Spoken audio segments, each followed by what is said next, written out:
you know, incarceration rates in America has been a problem, especially as opposed to minorities. And Roman delves into the issues around the legal system. Do you think we've made any headway in the I think legal? it's more important to make headway in our own house. By the time the system comes into play, the damage is done. They're not locking up 7-year-olds. Yeah, yeah. You know, I was in Chicago a couple of 3-4 weeks ago, and we saw these little kids on bikes with masks on the side of their head, like 5 or 6 of them.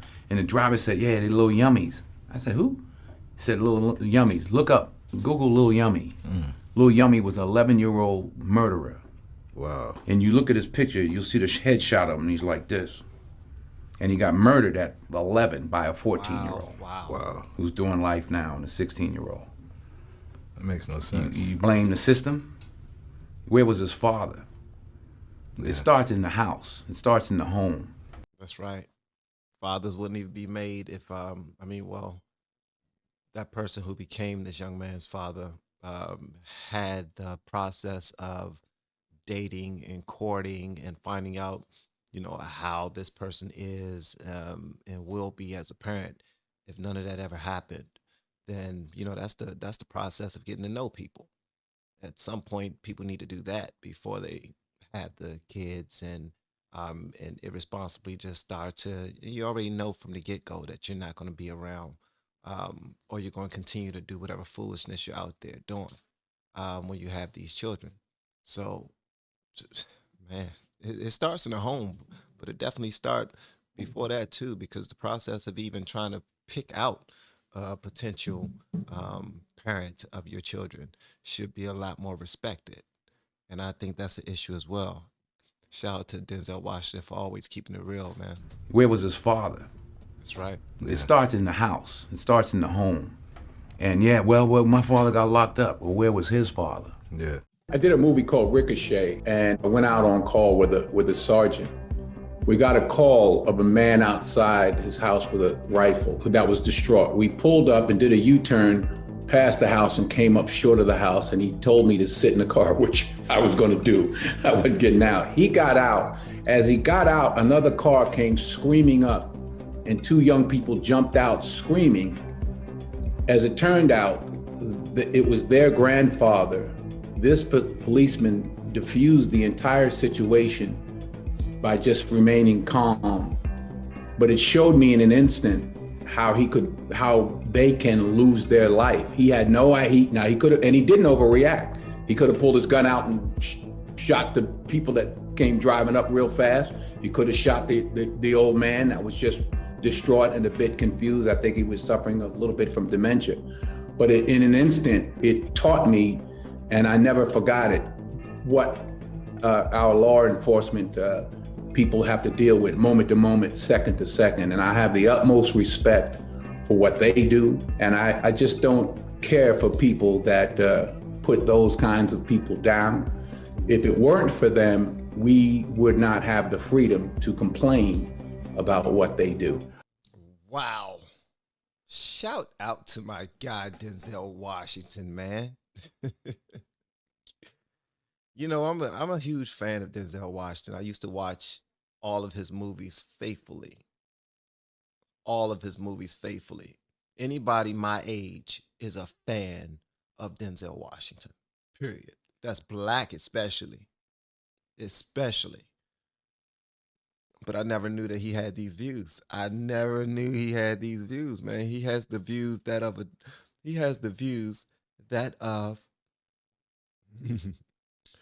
an adult.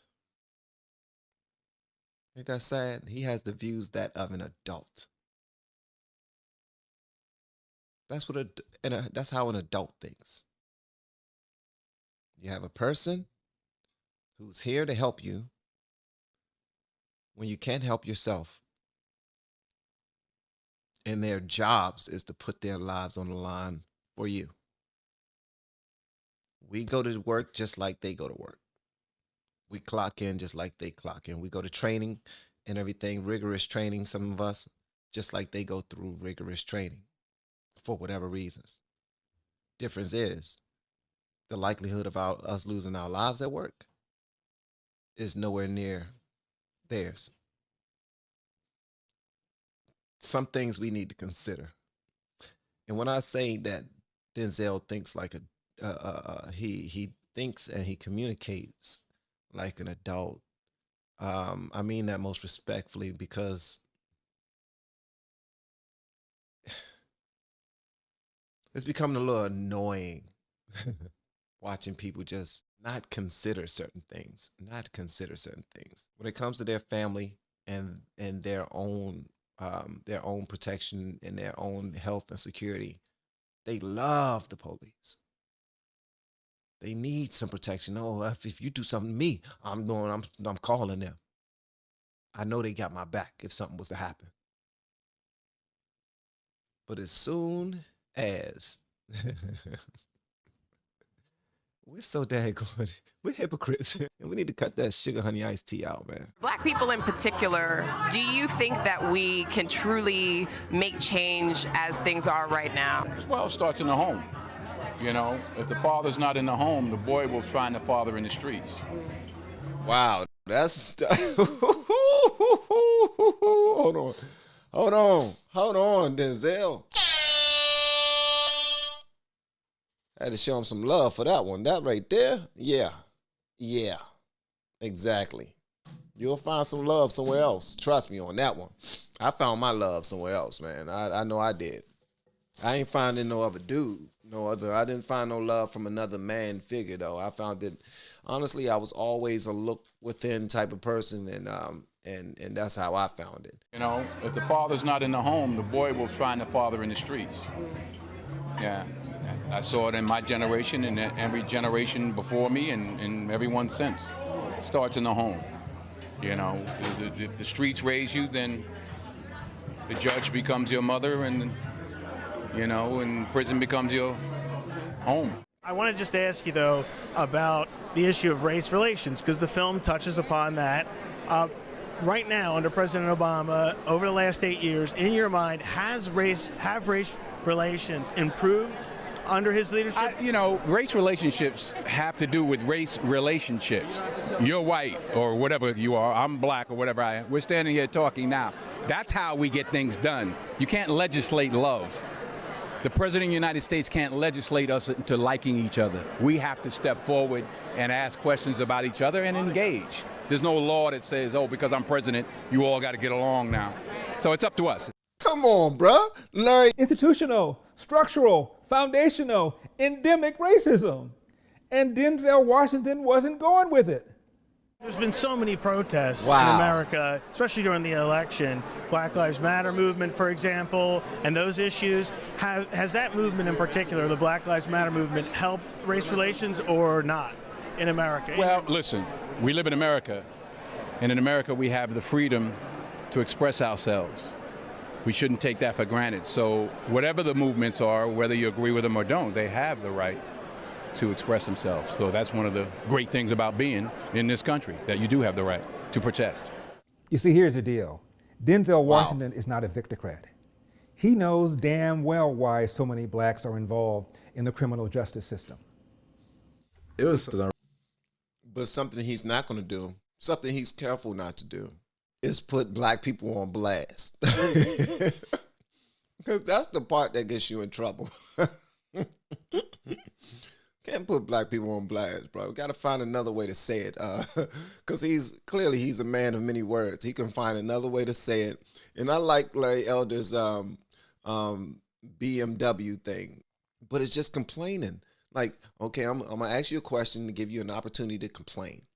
Are you going to take it? Are you going to take this opportunity and do what most people would do if they were you? Because they feel like, oh, you asked me that, and I got an opportunity to get up on my soapbox and say something to show that I'm part of the movement. Oh yeah, I'm part of the movement. But people ain't got to prove that they're part of the movement, man. Just prove that you're just good people, bro. So do you think we've made any headway in the I legal? think it's more important to make headway in our own house. By the time the system comes into play, the damage is done. They're not locking up 7-year-olds. Yeah. You know, I was in Chicago a couple of 3-4 weeks ago, and we saw these little kids on bikes with masks on the side of their head, like 5 or 6 of them. And the driver said, yeah, they're little yummies. I said, who? He said, little yummies. Look up, Google little yummy. Watch out for them little youngins. yummy was an 11-year-old Watch out for them youngins. Watch out for them youngins. The ones you least expect. Those the ones who can bow, bow, bow, get away. They gone. They gone. Quick. Somebody come around there and do a deal. Not even paying attention to them youngins that's just riding bikes. You think that they just having fun. Nah, them be the ones that get you got. For real. And it's unfortunate that that's what we're raising up. That's what we're raising up. Like, we're raising up little yummies instead of youngins who gonna be like some real soldiers who gonna do something great in their lives. Nah, we're teaching them that this is the way at an extremely young age. And we're learning it from other coaches too. I've seen other countries, some of the militias, they will have like 10-year-old boys and girls holding huge rifles. Like, just going like, oh man. Wow. And you look at his picture, you'll see the headshot of him, and he's like this. And he got murdered at 11 by a 14-year-old. Wow. Who's doing life now, and a 16-year-old. That makes no sense. You blame the system? Where was his father? Yeah. It starts in the house. It starts in the home. And yeah, well, my father got locked up. Well, where was his father? Yeah. Where was his father? And Mr. Washington talked about the friends he grew up with and what happened to them. Like I did talk about my 3 closest friends, and they did, 15 to 25, one did 28, this and that. I was the only one of the 3 that had a father in my life, even though my parents were together, but I still had a father who was a gentle man and a good example, and they didn't. We can blame the system if we want, but they didn't lock any of us up at 7. Yeah. We were all doing enough to get locked up at 13. My parents sent me in another direction. They didn't have anybody to help them, and they kept doing what they was doing. Now, I'm gonna let you speak in 1 second, Mr. Elder, Larry Elder. And if y'all like this style of content, please do me a favor, hit the subscribe button, also the notification bell, so that next time we post content, you'll be the first to be notified. The environment itself was